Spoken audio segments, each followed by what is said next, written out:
Thank you very much, Mr. Chinmay Anand, for accepting my invite for this interview on business finance management. And this is most important aspect for each business owner and entrepreneur to be successful. So before we get into this interview, it's my pleasure to introduce Mr. Chinmay Ananda. He's BE, MBA, CMA, financial educator, business storyteller, international speaker, and author. Since 2014, Chinmay has trained and consulted over 950 business owners and non-financial managers on the subject of business finance in Australia, India, China, and Indonesia.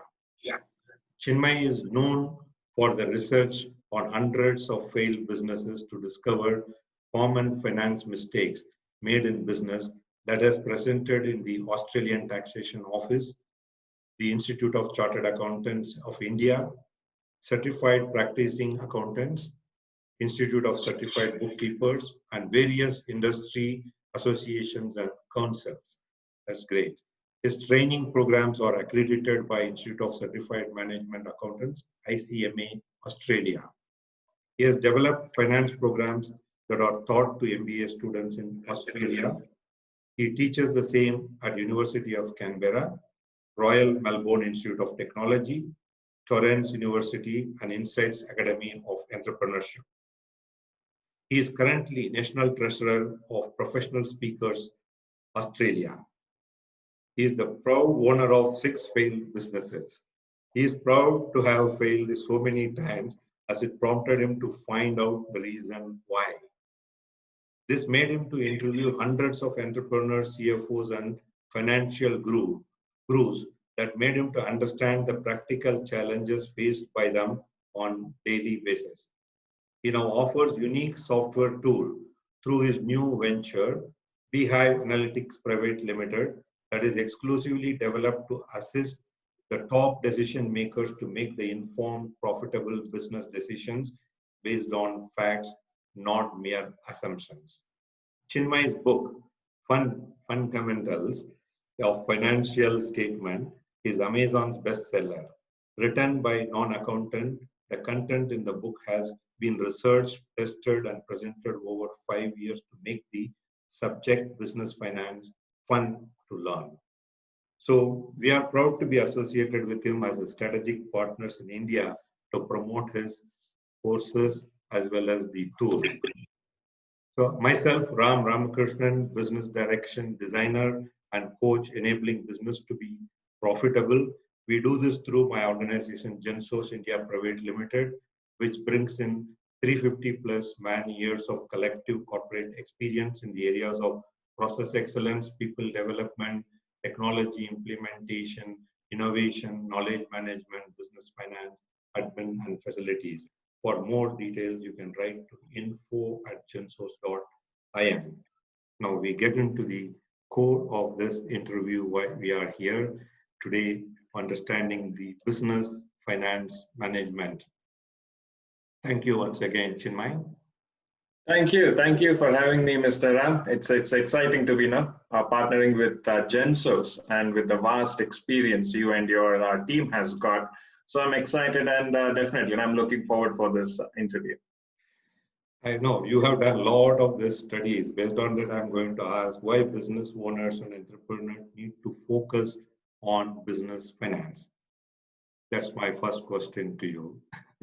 Okay, so even me, not having a finance or a commerce background, now I'm a civil engineer and who happened to do a master's in business administration MBA program where finance subject was an option, and somehow I managed to pass and I started my business, which did not take off the way I expected.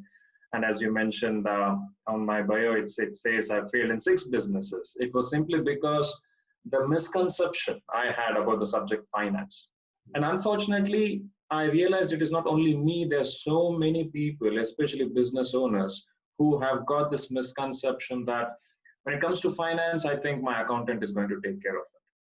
Finance is not something I need to be looking after because we have got a CFO or we have got a finance department. I'm a very creative person and I focus on the other aspect of business.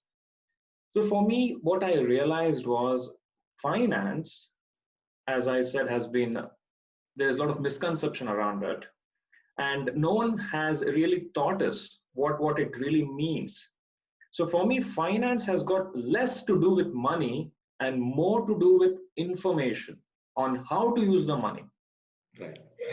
So it's like no, when we borrow money or when we are given money from investors or from our well-wishers or business partners, no one gives money saying that, hey, here is the money and this is how I want you to use it and this is how I want you not to use it.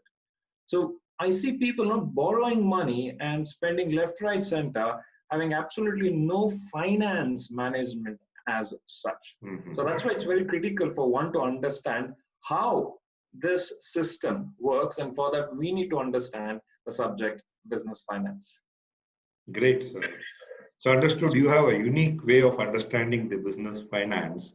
So we're happy to know. Could you explain that? What is the unique way of understanding the business finance?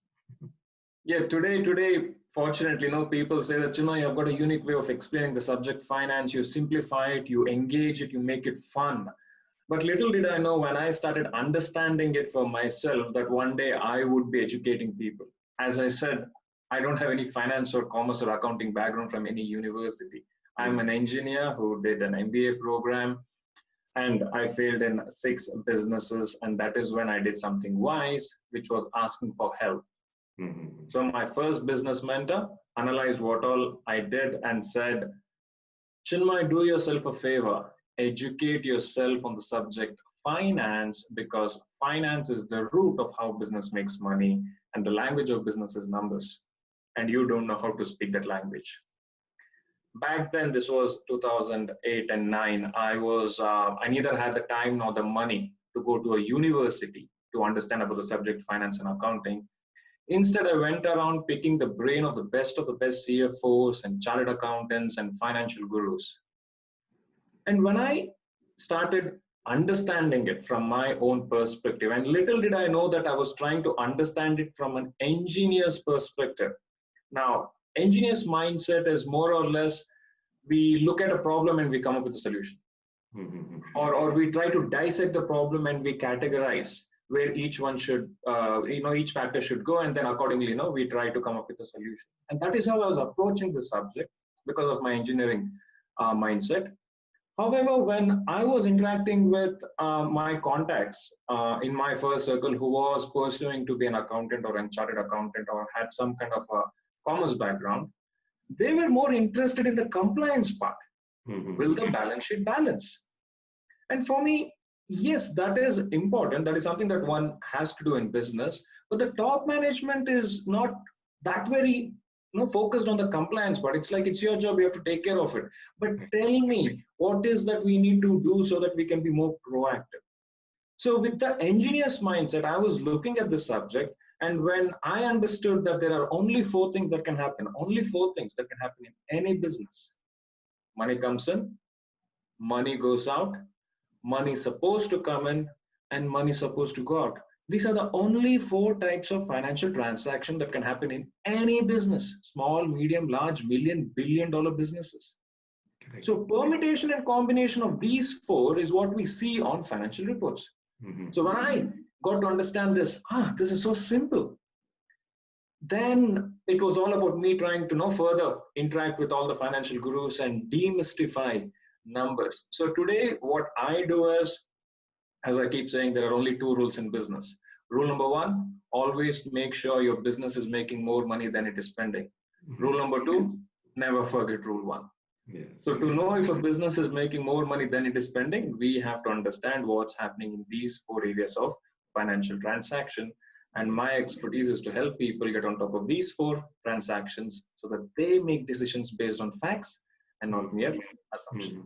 Mm-hmm. Okay, great. That's a very simplified version of understanding finance. And I also not heard till date anyone explaining to me finance so simply, business finance part of it. So how business finance program, some of the programs you are offering, how that will help the people and who is the target audience for that? Okay. As I told you, initially when I started to understand about the subject finance, it was all for my understanding. But one thing I knew back then, because I was doing a bit of coaching with regards to public speaking, one thing I had understood was between teacher and the student, the teacher always learns more. So with whatever little understanding I had about the subject finance, I started teaching to my immediate friend circle, because I wanted to learn more through the questions that they would be asking. So when they stumped me with few questions, I used to go back again, pick the brain of some CFO or an accountant. And that's how I started learning about the subject. And very soon, as I mentioned before, it was not only me, there were so many business owners out there who thought this was complicated, or they tried to understand about this subject. Now, nothing against accountants, but unfortunately, many programs offered on this subject, finance, are taught by accountants. And for me, why should we learn finance from an accountant? Again, as I said, nothing against accountants, but unfortunately, accountants, they immediately start with level 5 when they start a conversation. But most people without accounting or finance background, they're at level 1. Now, what is debit? What is credit? What is profit? What is cash? What is top line? What is bottom? No, simple basic things. And what we understood was, okay, here is a gap and we need to educate people. So what we do is we get people excited about numbers and finance. Now, it's a common sense subject.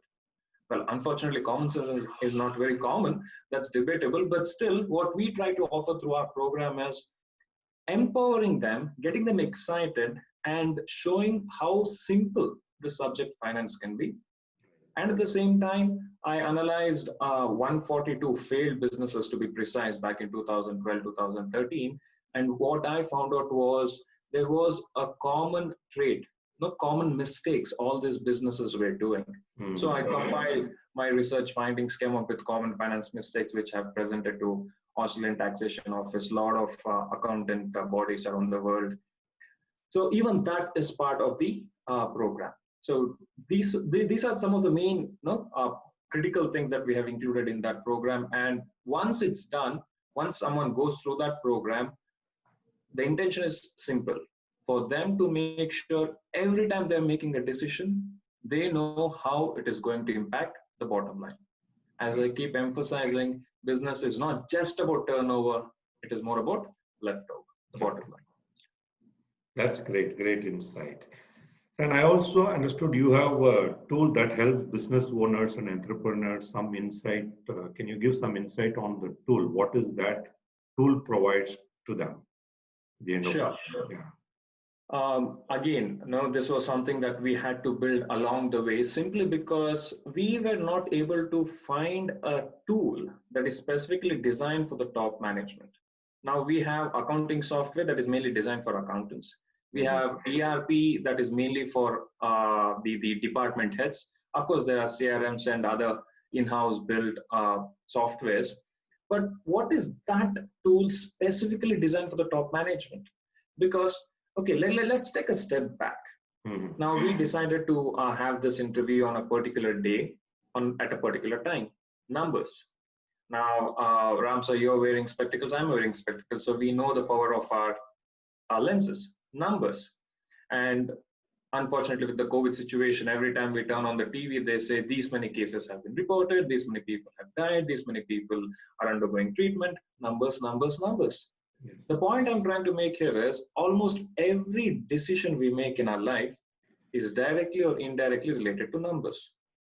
Unfortunately, when it comes to business, either people are shying away from numbers or they're making decisions based on assumption.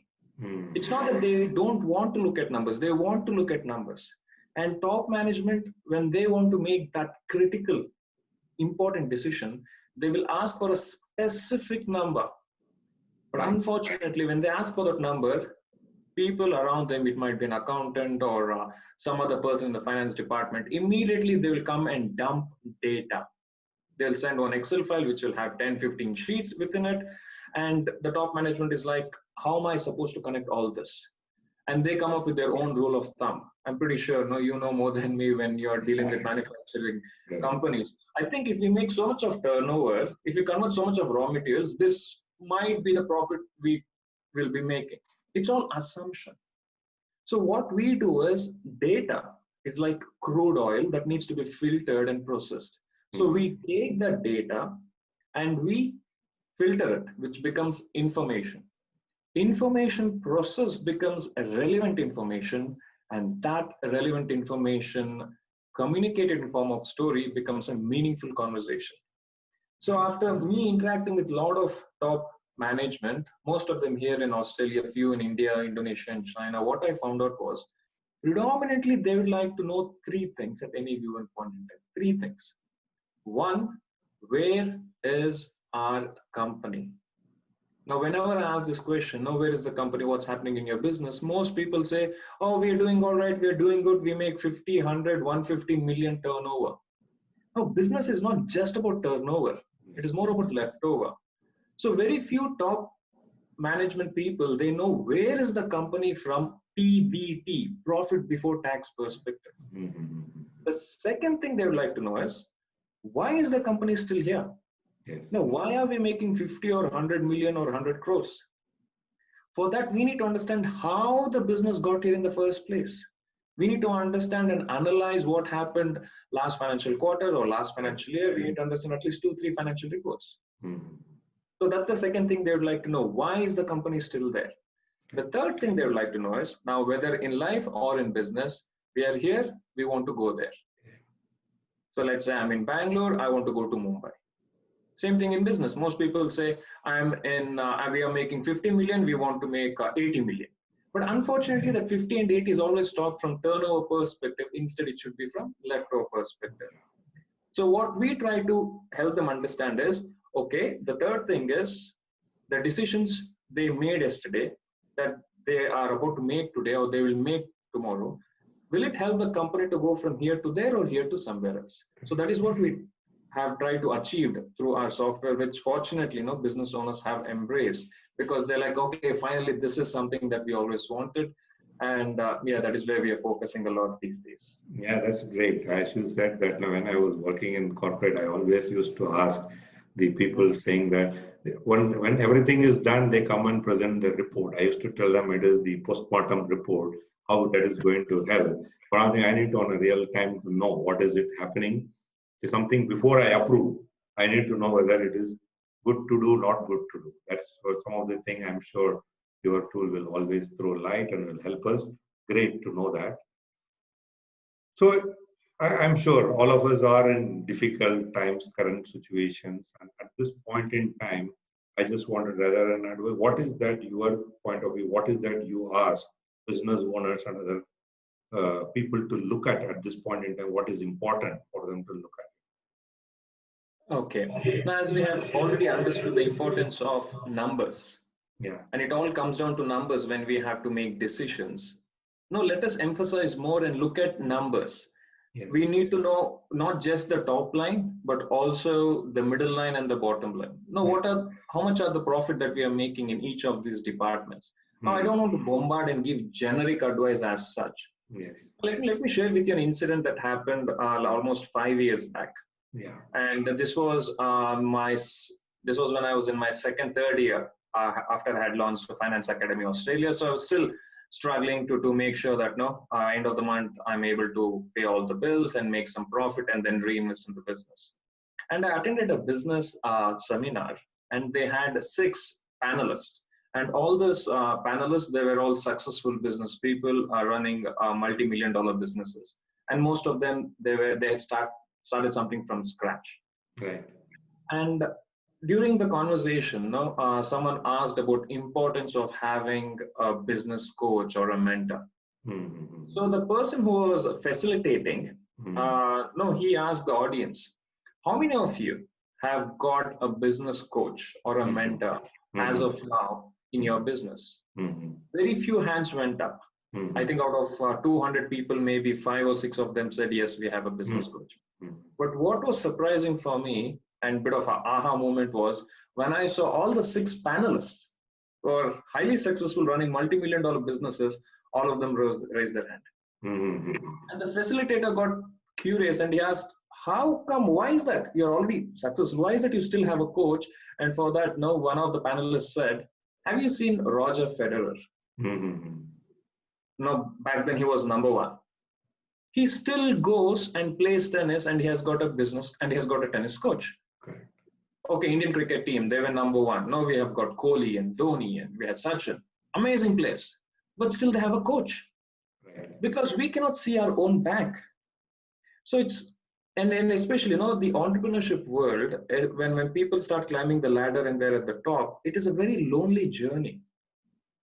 So in that situation, if they have got a business coach or a mentor or someone within GenSource, because that is exactly what GenSource does, giving that management consulting services, then you can have people looking at the same thing from different perspective.